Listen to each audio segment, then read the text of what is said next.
Hello, everybody, and welcome back to Big Talk Pigskin. I am your host, Bowden, and I'm joined with my great co host, Andre. Andre, how are you doing today, man? I'm doing pretty good. Been enjoying my Sunday. A little sad my Browns didn't get to play today. Wanted to see how they were going to bounce back, but they had to bye. So see what they do next week. How are you doing today, Bowden? Hey, doing good. Cannot complain. Cannot complain. Iowa didn't have to play, so nothing bad there. And the Mm, Broncos won today, so doing good. yes, sir. All right. First up on our agenda today, this was kind of just a calm weekend in the Big Ten. Nothing majorly ridiculous happened. So we're just gonna go over some stuff that happened here, and then get into a little bit of playoff conversation today. Indiana at Maryland. Indiana, they travel to Maryland. They absolutely dominate. 45-point win. They win 55-10. Yeah. It's did we really? What else did you really expect?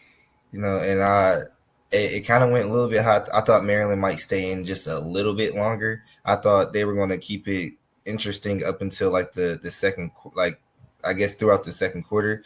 But once that first quarter ended, because I checked the score and I'm like, yeah, they're gonna make it look interesting now. And then soon, like as soon as Indiana finally gets it going, it's over for. They won't be able to catch up. And yeah, it just your boy Mendoza, your Heisman favorite. He had himself a day. He played good too. So he led his Hoosiers. He definitely had himself a day. I mean, Mendoza, yes, that is the Heisman frontrunner. He is going as of right now. He will win the Heisman. I don't see anybody else up there. He had a great weekend. I mean, only 7 incompletions. He was 14 for 21, Mm. 201 yards, 1 touchdown, 1 interception. I mean, that it was really their run game that kind of led them in this game this week against Maryland. But I mean, they Mm. just didn't really have to do a whole lot. Yeah, when you have 40 guys rushing for 50 yards plus, or four guys running for 50 yards plus, and three of those four guys went for 80 plus, like you can't really expect your team to lose. Like when you're giving up almost 400 rushing yards. So I don't know. It was just a dominant win. Shout out Mendoza. He needs to buy his O line steaks, and so do the running backs because they had a day. They're obviously the player of the game, and that's one of the sad things about being an O lineman. And I always try and like tell my big guys good job because they never get like respects. When you look at the stats, it's never like what the O line did. It's just like I don't know. I guess the proof in the pudding of what they did. Everyone else gets to live off their stats. Yeah, 100%. Yeah, they get valued. We all know those are the guys. They're doing the brute Mm. work up there. But you're right. They get a little underappreciated, and that's what Indiana's O line was doing this week. They were moving. They were creating the run game perfectly. They didn't need to throw the ball. Mendoza was able to have a kind of chill, laid back week for himself, and still cruise off to victory Yeah. while leading in the Heisman race. Mm-hmm. Yeah, definitely a good game for them. Uh, I don't know. I expected just a little bit more from Maryland because I didn't think they would compete with Indiana per se, but I thought that they would like do a little bit better, give more competition. Because I didn't think that they were like 45 points, like losing that much worse than Indiana. I thought they would like. Well, I definitely thought they would be able to score at least two touchdowns. I thought they would put up 14 on the board. So Yeah, I honestly, I mean, I thought Indiana would win by like 20 plus, but yeah. not 45. So this just keeps proving how dominant Indiana is. Mhm. These guys are really good. Yeah, it's making me nervous because they are hot right now, and it seems like they're just finding ways to get better and better. I don't know if it's the competition they're playing, but like they just make it seem like each week they're finding something to improve on. So come December, like Big Ten championship time, as a Ohio State fan, and this is who we got to play, I'd be scared. Yeah. Yeah, I wouldn't want to play Indiana again. So I definitely wouldn't want to play them. No. Yeah. But all around, dominant day for the Hoosiers. Not very much else to say about them as of yet. We'll get into that in a little bit. Mhm. Let's roll over to the Nittany Lions taking on the Buckeyes. I thought Penn State was going to put up a little bit more of a fight. They Mhm. did put up some. I Yeah, mean, they they definitely. scored. It was 17-14 the end of the first half. Mhm. I was thinking it was going to be close. I figured this game was going to be a little closer final score wise, but Penn State they put up a fight. Yeah, they did, and it kind of gave me a scare because I don't know, they're unranked, but you forget like they still like they were number 2 at one point in this season. Like they still have elite dudes, they still have dogs. All they lost was their quarterback and their coach. So in some ways they improved, in some ways they went down, but like they're still a top tier, like legit team, someone you can't just take for granted. And they showed that in the first half. And that's Ohio State's weaknesses. Because if Penn State could have kept that momentum going, it would have been bad news for Ohio State because they can only like they really only play like once the second quarter starts, and it just frustrates me so bad. Yeah. Yeah, that's definitely true. But Ohio State, they put it together. Their defense came together, wasn't letting Penn State score anything. They held together in that first quarter as well. I mean, Ohio State came out. I mean, it was 7-0 at the end of the first quarter. That was huge. That was huge. Had you let Penn State score once in that first quarter, we might be looking a little differently at this game here. Yeah, definitely. But I'm definitely happy with my boys. The running game, I wasn't too happy with the running game. I feel like our running backs, they should have did a lot more. 19, 17 from our guys. Like Bo Jackson, he went crazy. So I'm not speaking about him. But like when you have one guy go for 100, like you expect your next guy to put something up. But then you go look at our pass game, and that's where all the questions are answered. Finally, Jeremiah is woken up. Carnell Tate, well, he's been woke. So happy. Thank you for not going to sleep. Brandon Ennis, you starting to wake up too. Like we hot. Our boys are playing. 2 touchdowns. Our 2 guys both had 120 plus yards. Like, what more can you ask from your guys? Yeah, no, that's huge. Jeremiah Smith he's finally here.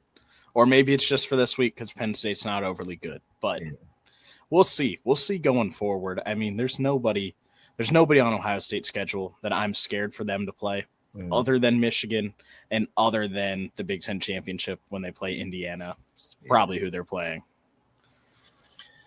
Yeah, most likely. And I'm looking towards the end of the season, and we'll talk about like Michigan more when we later on in the podcast. But I don't know. I'm not this year. Like this is one of the first years where I'm not as worried about Michigan as I have been in the past.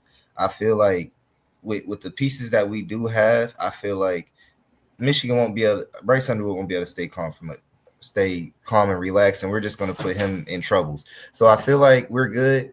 It's that Big Ten championship that really has me worried that can really like make or break the rest of our season because we're not just trying to stop at with a conference championship. We want to be college football champions. So like that is a big deal for us. We have to get it going and get clicking. I don't know why we can't figure out our first quarter problems.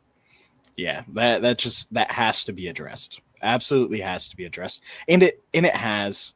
I mean, you go back, you look at the Wisconsin game, the Minnesota game. Those have been the 2 best games Ohio State has played in the first quarter. And those happen to be their last 2 games before this one they just played against Penn State. And even in this one, they scored 7. Yeah. So they're finally moving things in the first quarter. The second quarter is still when they come out and start dominating fully, but they are starting to move it a little bit, starting to piece that little bit together. Yeah, and I'm definitely proud of our defense. Our defense are dudes. Like they do what they. I don't know. They're just the most consistent part of the team right now. Like our offense is definitely top tier. They get the job done week in, week out. Like because obviously we haven't lost yet, but I just feel like our defense is just carrying us so much. And like I don't want them to get burnt out throughout the season, and then when playoffs come, like we're all gassed because we've been trying to carry the offense. And the offense definitely been doing their part, but like with the talent they have and the teams they've been playing, because Ohio State does not play a good schedule. I hate that we don't play that good of a schedule. So I feel like we should have way more points than what we've put up this season so far. To be fair, it's not fully their fault that it was bad schedule this year. Texas, I mean, Texas is still good apparently. Somehow we're seeing that. Like, I mean, that win looked bad at first when they started losing games, but Texas is the 13th team in the country right now per the AP poll. AP poll doesn't matter. The playoff poll comes out this upcoming Tuesday on the 4th.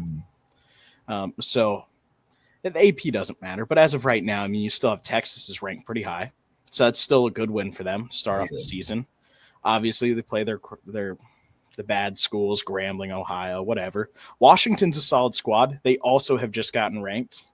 They're now at 24th. Okay. Illinois was ranked at the time when Ohio State beat them. Sure, they haven't turned into being what we thought they were going to be, but and then Penn State, obviously, they're not good. They were supposed to be. So there were supposed to be good matchups here, right? Mm-hmm. There was supposed to be, and it's not their fault that these teams have just imploded. True, and that's definitely true. So I don't know. I give them a pass, but it's just like those are the times you want to take advantage of it. Like you have a chance to catch on fire and get hot and get more momentum going. And it's like don't baby these teams. Like don't take it easy. Like well they're not that good, so we don't have to do this or that. Because why wait and try and risk it on like if it's going to work or not going to work when playoffs come? Like I'm happy that this week like we really got it clicking, got it going. Like our DBs they were on point. Like their Penn State's leading receiver had 28 yards. So it's just like you gave up 19 catches on the day, 145 receiving yards. So like that is a great defensive effort. Like you contain them to 55 rushing yards. Like that's great as a defense. So I don't know. I want to see our offense kind of like I feel like a lot of teams we play, like we should be putting up like 40, 50, 60 on these teams. Like with the guys we have, Bo Jackson can go score a touchdown to a game. Like the way Carnell Tate and Jeremiah Smith played, their 3 touchdowns, that should be throughout the entire season. This should not be the first time like both of them are going like showing up as a duo. So that's just like kind of where my head is at. Like the way they played today or yesterday is how they should have been playing. Yeah, I mean, you want them. If they were dominating first quarter, they would be winning some more of those games by 40 and 50 points. They've just got to start playing in the first quarter, and they're doing it now. So hopefully that continues for Ohio State because that is huge for them, key to their success. Yeah, because you're gonna start playing them tough teams who like who get it going early and who don't need like a quarter or two to wake up, and then it's like you're trying to build momentum, but you haven't built any in the first. Now it comes to the second quarter, and like when you play these good teams like Indiana or say like playoffs, you get like Georgia and those other teams like in the SEC. Like they're not going to let you just randomly pick up momentum just because you're Ohio State. They're going to punch you in the mouth as hard as they can, and then when the second quarter comes, they're not going to take their foot off the gas. So it's going to be even harder to build momentum because they've gained it from slowing down Ohio State. So it just, I don't know. I definitely got faith in them. When each team they play, they rise to the occasion. They boost their performance. So I'm just waiting to see what they do with the rest of the year. Yeah. And speaking of the rest of the year, let's just talk a little bit about what could the Big Ten championship be. I mean, obviously, we just talked about Indiana and Ohio State. Those are our 2 teams who were more than likely making it to the Big Ten championship game. We'd have to see something pretty crazy happen for somebody else to jump up in there, like Oregon maybe. Yeah. That would probably be the only other team who's really even up there in that realm. But yeah, what do you think? How are you feeling as of right now that this is going to be an Ohio State Indiana matchup? I would say if I was to be betting, I would bet on them. Sorry, y'all. I'm sorry. I'm stuttering today. I'd be willing to bet that those are the 2 teams that are going to play. To be honest, I don't see 2 teams in college football who are really better than these 2 teams right now. So especially for them to be in the same conference, I see this as being the Big Ten championship for sure. Yeah, definitely. And we still have a couple teams in the race. We do.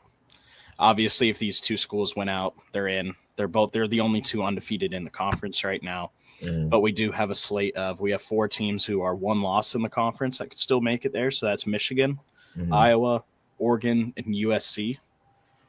They're all only 1 loss in conference play. So, I mean, they're still in the realm of making it there. It could happen. It very well could happen, but we'd have to see probably Indiana would more than likely have to have 2 losses for anybody else to get in over them. Ohio State, probably the same thing. Yeah, in Indiana, they play Penn State, who's 3-5, Wisconsin, who's 2-6, and Purdue, who's 2-7. And then Ohio State, the rest of their schedule, I think is pretty kind of similar to that. They just ended off with Michigan. So it's like, I don't really see them losing unless you just get like one of the upsets of the year. But like the way scheduling is playing out, I see these being the 2 teams. I don't see anybody beating them left on their schedule, at least. I agree. As an Iowa fan here, here's my scenario I want to happen. This is what I want to see. Iowa wins out. Mm-hmm. Michigan drops their next game. And Iowa winning out would include beating Oregon, USC, Michigan State, and Nebraska. Mm-hmm. So they'd beat Oregon and USC, which would knock them out of contention. I want to see Michigan lose a game to knock them out of contention, and then Michigan beat Ohio State to put Iowa in, because I don't know how the tiebreaker works. So it would either be Iowa or Ohio State with both one loss. They didn't play head to head. I don't know how the tiebreaker works. Mm-hmm. I believe it's by record of the opponents you've played, and Iowa's played Indiana, who would be undefeated, which would boost theirs very high, which would jump Iowa in. And then we would beat Indiana because we should have beat them the first time. And boom, auto bid to the college football playoff right there for the Iowa Hawkeyes.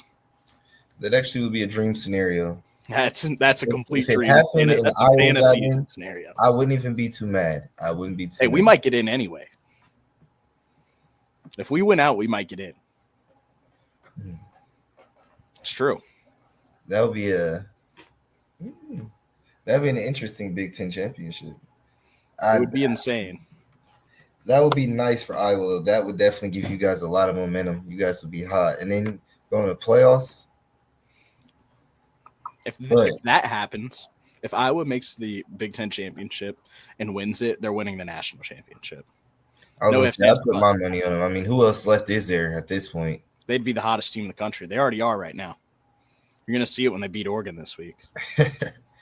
Man, if you guys beat Oregon, I'll become a believer.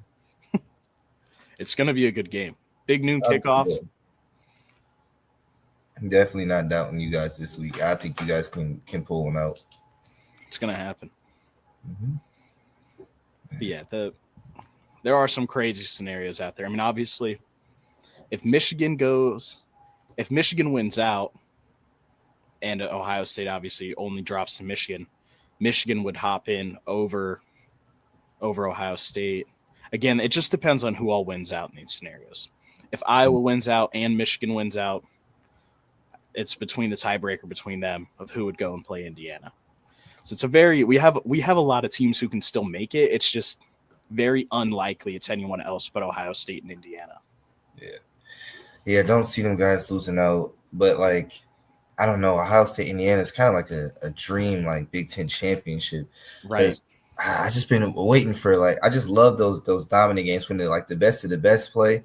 Those are just my favorite games when you just got to sweat and you're nervous. You got the gut in your feeling in your stomach.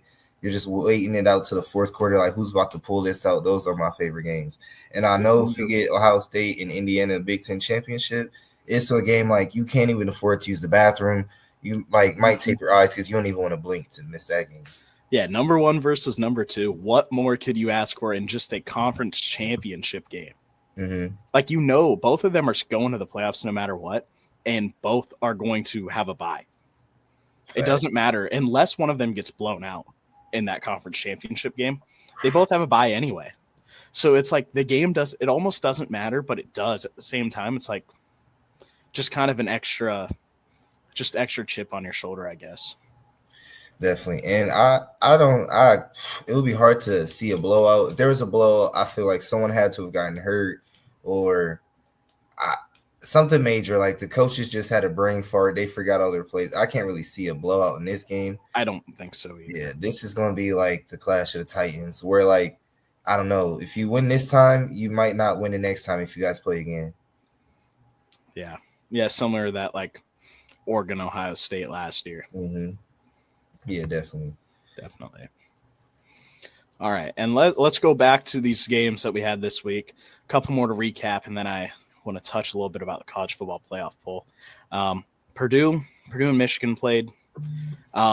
Surprisingly close. Yeah. Very surprisingly close. I said this. I said Purdue's sneaky. Did I not say this? You did. I would hate to play them. If this game would have been played at Purdue, they would have probably won. So very sneaky by them to show up and put up 16, only lose by 5. Mm-hmm. I mean, one of those was kind of a garbage time touchdown at the end of the game, but still. Yeah. I'm extremely, extremely disappointed in Michigan. The only person that I'm happy with is Jordan Marshall. Oh, of thought course. I thought with Hayes out, like you lean on this is the week that you try and get your passing game going. You don't have your star running back, so it's what better opportunity is there than this week right here, 2-7 Purdue, to try and get your passing game going, to figure out who can step up, like. Because when it comes to like Ohio, once you get to Ohio State, it's like it's not even regular season; it's playoff time. So it's like you have to know who can step up in the fourth quarter, who are your guys you can lean to when you need to play, who can go to, because you can't just expect to run the ball and win the games. Ohio State's not letting you let one guy get 3 touchdowns. Any of these SEC teams who are in the playoffs, they're not going to let one of your guys get 3 touchdowns. So like, what do you do if you take away just one of Jordan Marshall's touchdowns? The game is a completely different game. Yeah, 100%. That was, I mean, he played great. Mm-hmm. And he's always good. It's just Hayes usually gets more of those touches. Yeah. But they're both fantastic. The run game over there's great. The O-line's great. Mm-hmm.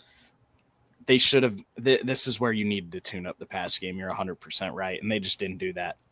I wish they would have. I'm also disappointed, but at the end of the day, a win is a win for them. They stayed at the same spot in the rankings. Probably good. Again, these rankings don't matter. The playoff poll comes out on Tuesday, so yeah, we'll see what the committee has to say about them. Yeah, and I just don't know if Michigan is better than like I don't know. They're a top 12 team in college football. It's like I don't know. They get to the playoffs and they're most likely gonna lose like the first round. I hate to say it. No, I don't hate to say it. I love to say it, but Michigan is like they're either like the best of the worst teams, or they're just one of the worst of the best teams. So they need to decide if they're one of the good teams or bad teams or not. In my mind, there are 4 teams in the Big Ten better than Michigan. There are 4 teams: Indiana, Ohio State, Oregon, and Iowa. All better. Oh man, that Penn State that Ohio State just played Saturday, they might beat Michigan if they were to play. Maybe, and I would put USC. I mean USC over Michigan. I mean USC did beat Michigan, so I guess really there's 5. Mm-hmm. There's 5 teams better than Michigan in the Big Ten. Let's say and then the way it's looking like now they got to play. Well, no, I'm not even going to hype Maryland up. They're off my radar. I wanted to fight for them so hard to say that Maryland was good, but I know no, they're not going to beat Michigan. I kind of give up on them. I think Northwestern, they might have a chance. They could. They could give them a scare. Yeah. But it's just Michigan. It frustrates me so bad because they do stuff like this all the time. They go out, they get smacked by, or not smacked, but they compete with these booty teams, and everyone think that they suck, and then they come to Ohio State and turn into primetime Patriots with Bill Belichick and Tom Brady, and we just can't beat them. And then they go out and just poop the bed again right after that. I hate it. They just pick Ohio State to be the best team in the world against. Hey, you got to be ready for it. That's true. You got to be ready. You know what's going to happen. You know you're going to get their best game every year. I'm just sick of it. Like the way Bryce played, I hope he comes out like that again against Ohio State. But I don't know. Bryce Underwood, I don't know. I just want to say like it's because he's young. He needs a little bit more time because like he's got so much potential. Like his ceiling is so high, but it's just I don't know. He's just not living up to it. We'll see what he does next year. I mean, I know I've been saying that all year. Next year, if he looks the same, it's done. It didn't work. Honestly, maybe he needs more than just 1 year to develop. But if he looks the same as a sophomore as he did this year as a freshman, pack it up. It's wraps. It didn't work. Paid him too much money. Yeah, and I think they're like Michigan has to recruit their butts off. Like they need to get some receivers. Like you have to get some guys who can create space, get open, win their 1-on-1s. Because like when your running back is your second leading receiver, like that's a frustrating like. And I don't know. And he only had 1 catch, and he was the second leading receiver, and that's just like that's a problem. That lets you know like your pass game is basically 0 to none. It's a problem. Yeah, I don't know. Hopefully they get it going. They figure themselves out soon. They'll be fine. They'll be fine. That just was not a great display from him this week, and they'll get over it. Purdue, I'm sorry. I'm just sorry for the rest of their schedule. They have no chance. Don't even turn the games on, Sam. Yeah. Are you watching them? I'd like to know because I couldn't. He can't. I wouldn't be able to. Personally. At this point, he's focusing on basketball season. I would be too. Can't care anymore. Especially when you got Ohio State, and then you got to travel to Washington, and then play Indiana. Man, it's wraps. It's wraps. It's basketball season over there. Yeah. I go ahead and call it a season. You can always come join us. Join the Bucks. We'll take you. We got plenty of room in our fan base. I don't think he'd want to do that. I mean, I honestly, I think he'd probably be a Michigan State fan next. I don't know why. Just come be a winner. Just come win with us. He's a basketball guy. It's okay. Yeah. It's okay. All right, and we'll cap it off with one of the close games this week. Another close game. Mm-hmm. USC Nebraska, 21-17. USC goes into Lincoln, wins the game. Yeah. USC better thank their lucky stars that Rayola's ankle got hurt, because Nebraska was looking like they were gonna pull it out and do it to him. Yeah, I thought they were going to. Mm-hmm. Rayola gets hurt. He's out for the season now. Yeah, from what I've seen.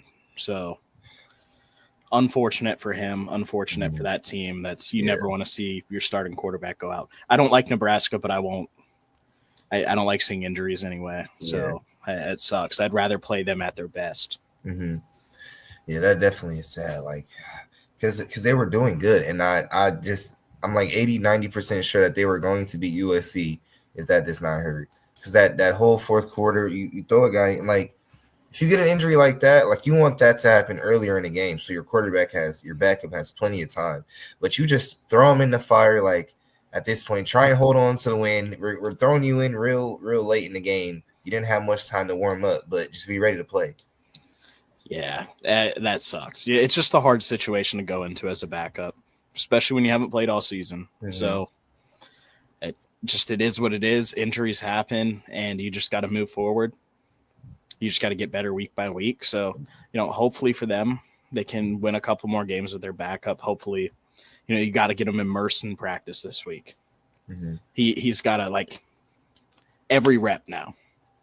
Yeah, he probably wasn't getting any reps before. Now he's going to be getting every single rep, so he'll get better.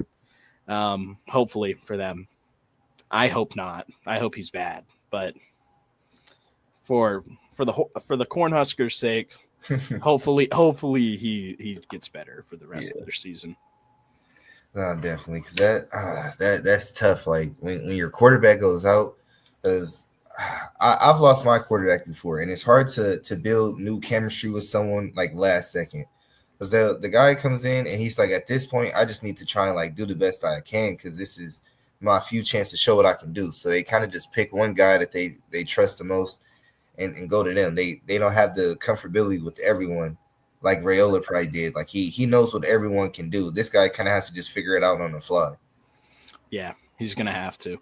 And I just want to add in this quick bit of information that doesn't really matter, but Iowa beat Nebraska last year with a fourth-string quarterback who was playing scout team linebacker 3 weeks before that. So they can do something with an actual backup quarterback. They can. They got to figure it out. I don't know. USC, and like I was saying, I said before, USC, their biggest problem is they're just they're not consistent. It's either big play or nothing. They don't know how to chunk and game. When you look at their receivers, they got guys going for 40 yards, but you had one catch, or 40 yards, and you had two catches. So all your plays are coming off explosives. You're not getting little first downs, draining the clock, moving downfield. They're all off big plays.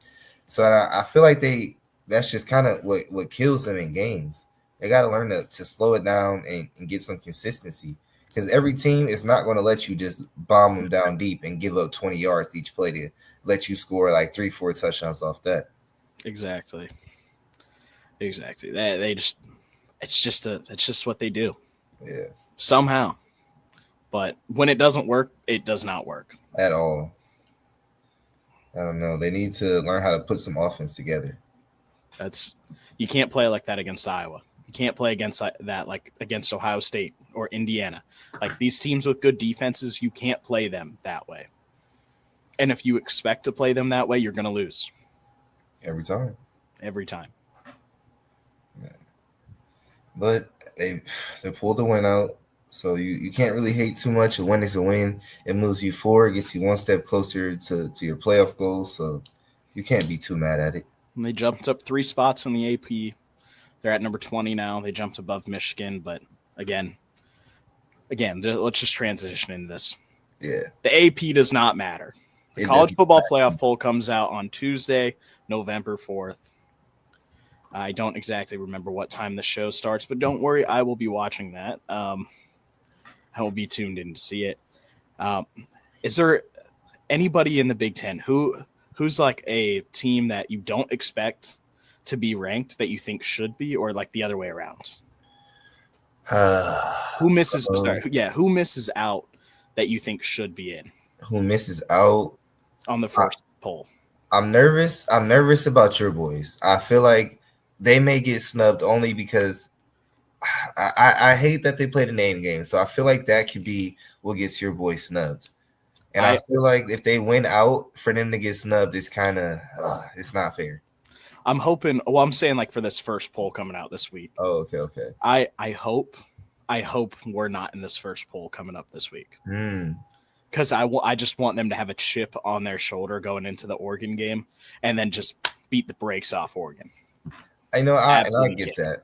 I definitely get that. Because sometimes it's easier for you to go and take it than for you to have it and try and maintain it. Because, you definitely want that chip on your shoulder, that kind of edge. Like, now we definitely have something to prove. Yeah. So, yeah, I definitely think so. The team that I think is going to get put in there who should not be in there is Michigan. I'm sick of them. I'm so sick of Michigan. They're just fake good. They're not really good. They're pretend good. And they're going to, I don't know, the old Michigan name and that nasty stinking yellow is just going to carry them all the way back into the playoffs. I don't think they'll find their way there. I pray they don't. Because they're going to, I think they lose to Ohio State. So, but I mean, this first poll, they're probably going to be down right around where they are in the AP, probably in the 20s. I think, but in all reality, the Big Ten should have Indiana, Ohio State, Michigan, Iowa, Oregon, and USC all in the first college football playoff poll. They should all be in it. If any of them miss out, it will be Iowa. They'll be the first out. And Washington. Sorry. Washington should also be in there. How many teams are in it? They should also be at 25. Okay. In the poll itself. Yeah, definitely should see Washington in there. I don't know about Illinois. No. They're done. It's over. It's over for them? It's over. Yeah. 6-3. I don't know. It's over. Yeah. They could be in the top 25 at some point to end out the season, but their hopes of anything happening are over now. 3 losses. They don't play anybody good the rest of the season.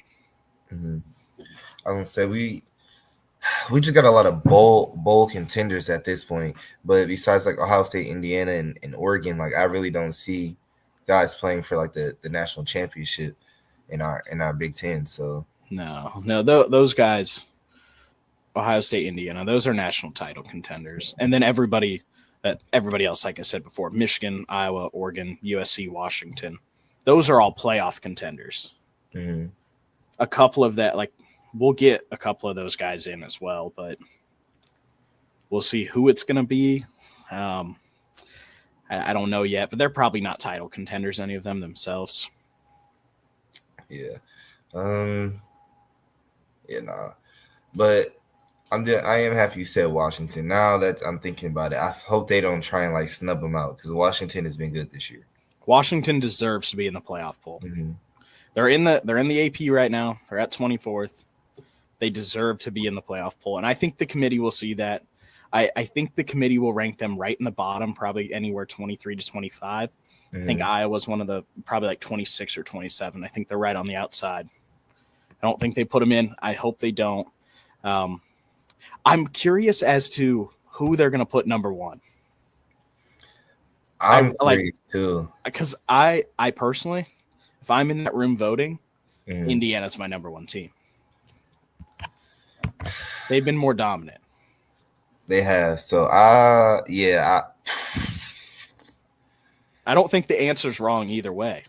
I mean, yeah, you can't really be mad at either of them. If I'm them, I might just flip a coin, just like we'll let fate decide who gets one or two. Because I mean, as the season goes on, like they're gonna play each other anyway and tell you who's one and who's two. So, right, I'm just curious. I'm curious, and where does BYU end up? Come on. How do we have in the AP poll? We have 4 undefeated teams left this season. Number 1, 2, and 3. Ohio State, Indiana, Texas A&M, and then number 8 BYU. Why are they not number 4? Why do we have Alabama, Georgia, Oregon, and Ole Miss above them? Just based on wins? Sure, I guess BYU's schedule isn't as good. I don't know. I'm just saying. Yeah, undefeated. Give them their flowers, man. Mm-hmm.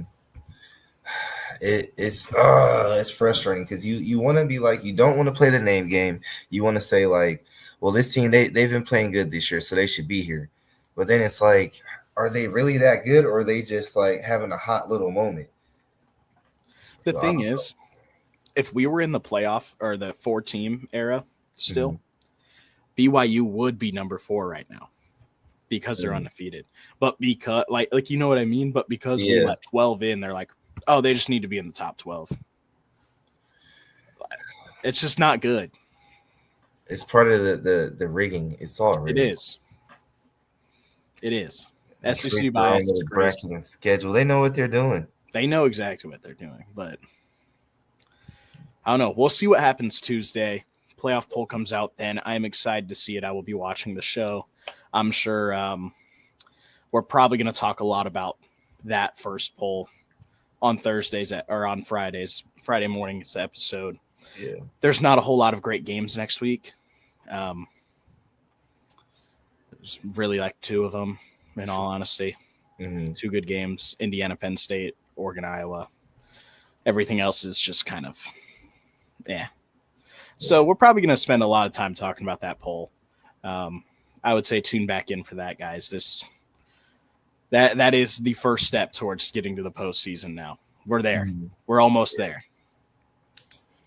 Yeah, you're definitely going to know. If you want to hear about where your favorite team is at, you're not going to want to miss it. You're going to want to have the update. Definitely. 100%.